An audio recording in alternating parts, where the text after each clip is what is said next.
Hammaga xayrli kun. Bugun sizlarga bitta O'zbek film mahallasidan sizlarga To'rtsuv uchastkani qisqacha qilib obzor qilib ko'rsatib beramiz. Qani, keling. Bu darvozamiz. Darvozadan kiraverishimiz. Kirganimizdan bu darvoza xonasi ko'rishlaringiz mumkin. 3 ta mashina uchun joy bor. Bemalol kirib qo'ysa bo'ladi. Bir cho'tkalar qilingan. Hozirda remont ishlari ketayotganligi sababli salgina balaparcha holatda bo'lib turibdi. Sokiliga kafil qilingan. Ko'rishlaringiz mumkin mana. Holatlari juda ham yaxshi holatda. O'rtada mana zelyoniy zona, bu tomonda basseyni bor. Faqat bitta no joyi bor. Orqasida novostroyka tushgan. Shuni inobatga olib qo'yasizlar. Keling. Yo, bismillah. Bitta xonasi. Ko'rishlaringiz mumkin. Hozirda bu remont ishlari ketayotganligi sababli avoydan chiqadi. Pastga mana tarkib qilingan, toza holatga keltirib beriladi, faqat salgina barday holati. Bu tarafda mana kladovka sifatida foydalaniladi bu. Mana bunisi esa hammom qilib qo'yilgan kichkina. Keling.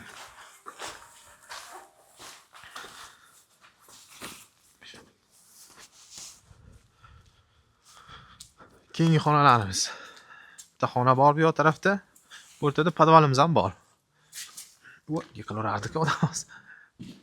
Bunda ham hozir remont ishlari ketyapti. Bu ham aboydan chiqib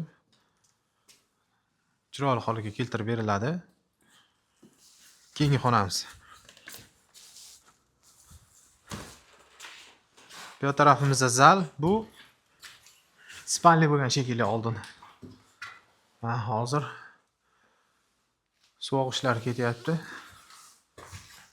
Buni podvali ham bor. Mana bu yerdan tushadigan joy bor. To'g'rida mana bu yerda tushadigan joy bor. Bu tarafdan olib keling. Panjaralar qilingan, ko'rishlaringiz mumkin. Bu tarafdan o'tib boramiz. Bu o'rtada bizani mehmonxonamiz. Hozirda bunda ustalar ishlashyapti. Ustalar ozgina hozir ovqatlanayotgan, roqimli ishlar aka. Hormaylar. Yo, bemalol o'tirib turaveringlar. Sal yuqoriroq olsangiz bular ko'rinmasin. Keyingi xona bu oshxona. Bu o'rtada bizning oshxonamiz. Kaminga joy qilingan ekan. Mana ko'rib turibsizlar. Bu tarafda mana kuxnya mebellar qilib qo'yilgan. Tak pedrazali kafildan chiqqan ekan. Bitta gulimiz ham bor ekan. Jaluzilar qilingan ekan. Eng oxirgisi hojatxonamiz hamda hammomimiz. Sevit qaynoqlarga chiqadi. Mana faqat salgina hozir remont talab holatda bo'lib turibdi. Mana bu ishlarni tozalash kerak ekan ozgina. Bitta esa hojatxona. Ichkarida odam bor ekan shekilli. Bu uyimizning umumiy maydoni 4 sotiq, 5 ta xonadan iborat. Hozir ko'rganlaringdek, narxiga keladigan bo'lsak, startiviy narxi 225 ming deb aytildi.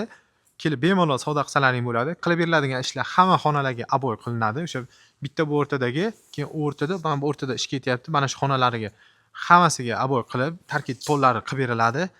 Narxi o'sha 225 ming startiviy kelishiladi. Pastdagi nomerlarga bemalol telefon qilib baraka qilishlaring mumkin. Bizning videolarimiz sizlarga yoqayotgan bo'lsa, bitta like hamda podpiska bosish esdan chiqmasin. Xudo xolasa, yaxshi variantlarni chiqarib boramiz.